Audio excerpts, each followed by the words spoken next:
దేశం మొత్తం పుట్టెడు శోకంలో మునిగిపోయింది.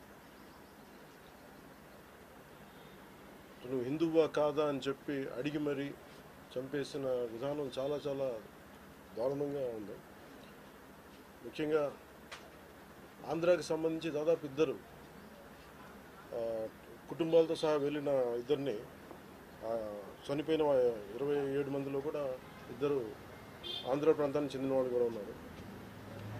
వాళ్ళని అడిగింది మీరు హిందువులా కాదా అని చెప్పి వారి కుటుంబాల ముందే, వాళ్ళ పిల్లల ముందే, వాళ్ళ సహధర్మచారుల ముందే మ్యాగజైన్ ఎంటీ చేశారు, తల లేకుండా చేశారు.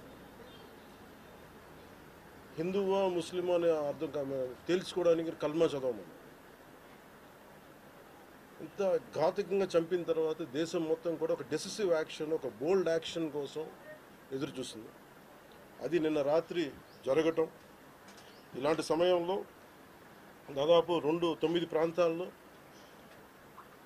15 కిలోమీటర్ల నుంచి దాదాపు 200 కిలోమీటర్ల లోపల వరకు వెళ్ళి భారతదేశ సైన్యం అక్కడున్న మిలిటరీ ఎస్టాబ్లిష్మెంట్స్కి దాడి చేయకుండా, అక్కడున్న సివిలియన్ క్యాజువాలిటీస్ లేకుండా కేవలం ఎవరైతే ఉగ్రవాద సంస్థలు ఉన్నాయో, ముఖ్యంగా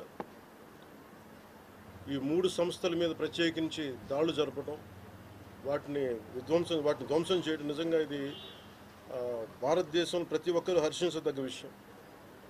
ఎందుకంటే 90s నుంచి కూడా కశ్మీర్ అనేది మనకి ఎప్పటి నుంచో Kashmir is an integral part of our nation, as undeniable fact అది. కానీ ప్రత్యేకించి ఈ ఉగ్రవాద మూకలు, పాకిస్తాన్ ప్రేరేపిత ఉగ్రవాద మూకలు, ఇది 90లో కూడా ఇలాగే కశ్మీరీ హిందూస్ని కశ్మీరీ పండిట్స్ని చంపేశారు. ఇట్లాగే